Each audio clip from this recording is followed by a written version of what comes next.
नमस्कार दोस्तों, स्वागत है आपका एप्रिकस एकेडमी में। और मैं विश्वजीत सिंह। और जो हम ताज़ा खबर की बात कर रहे हैं वो है कि यूके की तरफ से एक बयान आया है कि रशिया ने यूक्रेन पर जो है अपना हमले की शुरुआत जो है वो कर दी है।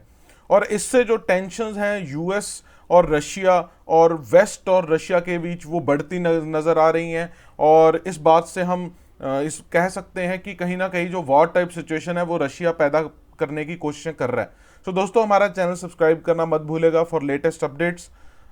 मैंने आपको पहले भी ये टॉपिक समझाया था कि यूक्रेन एक बोन ऑफ कंटेंशन है मॉस्को के वेस्ट के साथ रिलेशन में। क्योंकि बेसिकली क्या था, यूक्रेन को जो है नेटो के सदस्य बनाने की बात की जा रही थी और रशिया ने हमेशा से इस चीज़ का विरोध किया है ना। क्योंकि मैंने आपको बताया था हिस्टोरिकली यूएसएसआर सोवियत संघ का पार्ट ही था ये इलाका। तो उसके बाद बेसिकली यूएसएसआर के टूटने के बाद एक खुद इंडिपेंडेंट कंट्रीज बन गई। तो कहीं ना कहीं रशिया को यूक्रेन का नेटो का मेंबर बनना यह दिखा रहा था कि वेस्ट का और यूएस का जो दबदबा है वो रशिया पर बढ़ जाएगा। और कोल्ड वार के बाद ही सबसे जो जो है टफ सिचुएशन पूरी दुनिया में हो रखी है इस रीजन के कारण। ठीक है। और अगर हम यूक्रेन में बात करें तो यहाँ कुछ सेपरेटिस्ट कंट्रोल्ड एरियाज हैं जो कि रशिया के जो हैं, रशिया बैक करता है उन सेपरेटिस्ट फोर्सेस को। हुआ क्या था, मैंने आपको बताया था, रशिया ने कहा था कि रिटर्न में लिख के दो कि बाल्टिक स्टेट्स, पोलैंड, यूक्रेन, इनको नाटो का पार्ट नहीं बनाया जाएगा। और सबसे इंपॉर्टेंट डिमांड भी रशिया ने यही रखी थी। लेकिन कोई प्रॉपर सोल्यूशन नहीं निकला। हालांकि कोशिश बहुत की। इसमें फ्रेंच प्रेसिडेंट इमैनुअल मैक्रोन का बड़े एफर्ट्स रहे हैं उनकी इस पूरी समस्या को सुलझाने के लिए। लेकिन फिर भी कोई प्रॉपर जो सोल्यूशन है वो नहीं मिलकर आया है।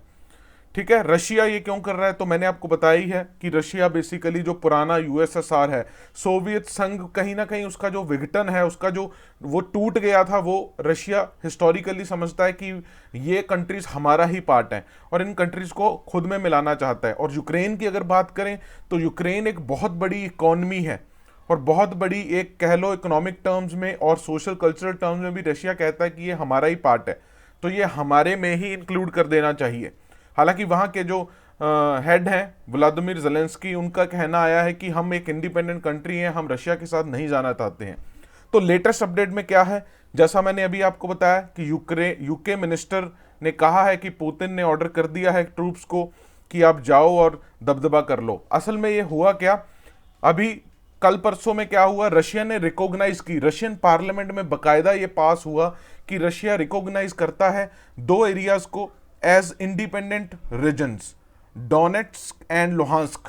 ये एक ऐसे एरिया हैं, सेपरेटिस्ट एरियाज हैं, जिनको रशिया हमेशा से जो है बैक करता आया था। रशिया उनको मिलिट्री हर तरह की हेल्प प्रोवाइड करता आया था और उन्होंने कहा था कि हमें जो है Russian parliament independent nations recognise करे।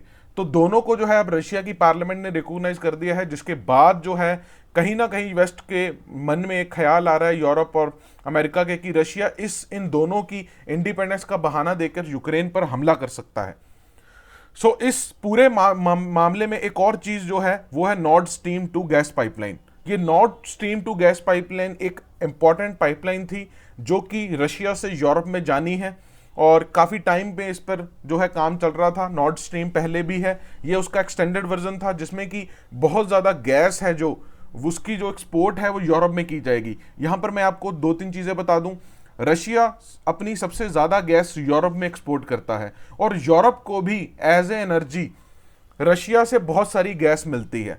अब कहीं ना कहीं ये भी था कि यूनाइटेड स्टेट्स जो है, यूनाइटेड स्टेट्स ने यूरोप से कहा था कि हम आपको गैस प्रोवाइड कराएंगे, वो आप टेंशन मत लो। अगर अगर इन केस ऐसा होता भी है, और कहीं ना कहीं ये बात की गई थी कि अगर रशिया यूक्रेन पर अटैक कर देता है तो कहीं ना कहीं जो जर्मनी है उसको नॉर्ड स्ट्रीम 2 गैस पाइपलाइन वाला समझौता है वो रद्द करना पड़ेगा। और जो वहाँ के स्कॉल्स हैं, चांसलर हैं, उन्होंने भी यही कहा था कि हम इसको बेसिकली, अगर रशिया हमला करता है यूक्रेन पर तो हम नॉर्ड स्ट्रीम 2 गैस पाइपलाइन को सस्पेंड कर देंगे। और जर्मनी ने यही चीज़ की रशिया के एक्शंस के बाद। ठीक है। और यूके ने सैंक्शन लगा दी है on 5 Russian banks. UK assets जो हैं उसके वो सीज कर दिए गए हैं। और भारत से जो है हमारे जो लोग हैं वहाँ, वो भी एयर इंडिया की पहली स्पेशल फ्लाइट जो है वो आज रात लैंड करेगी दिल्ली में। वहाँ से हमने पहले भी 2 एडवाइजरी जारी कर चुके हैं हम कि आप सभी लोग जो हैं वहाँ छोड़कर, उस देश को छोड़कर यहाँ आ जाएं, क्योंकि वॉर टाइप सिचुएशन हो गई है वहाँ पे।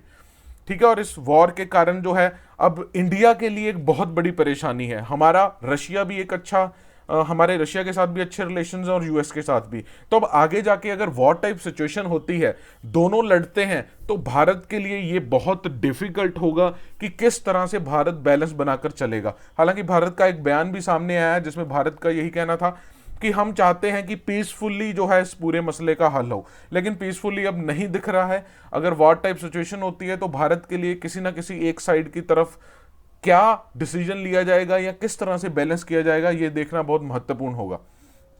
सो दोस्तों, अभी इसमें लेटेस्ट अपडेट यही है और हम उम्मीद करते हैं कि वॉर टाइप सिचुएशन ना एस्केलेट हो, लेकिन रशिया के जो एक्शंस हैं, खासकर वो जो 2 इन सेपरेटिस्ट बैक्ड रीजन है उनको इंडिपेंडेंस दे देना, तो उससे कहीं ना कहीं लगता है कि रशिया पीछे हटने वाला नहीं है और यूक्रेन पर जो है वो करेगा ही। जिस तरह से उसने कुछ साल पहले क्राइमिया को एनेक्स किया था, तो हो सकता है कि यूक्रेन को भी आपस में जो है मिला ले। लेकिन इस बार जो है अमेरिका और यूरोप वो बहुत ही स्ट्रांगली जो है इसके खिलाफ एक्ट करेंगे। और किस तरह की कोई वर्ल्ड वॉर हो सकती है, अनदर वर्ल्ड वॉर, तो ये हम कुछ कह नहीं सकते हैं फिलहाल। लेकिन जो भी है, कोल्ड वार के बाद ये सबसे one of the difficult situation कि दोनों में जो है इतनी ज़्यादा टेंशन्स बढ़ गई हैं। सो दोस्तों, ये था आज का टॉपिक। मिलेंगे अगली वीडियो में एक नए टॉपिक के साथ, तब तक के लिए हमारे साथ जुड़िए रहिए लेटेस्ट अपडेट्स के साथ।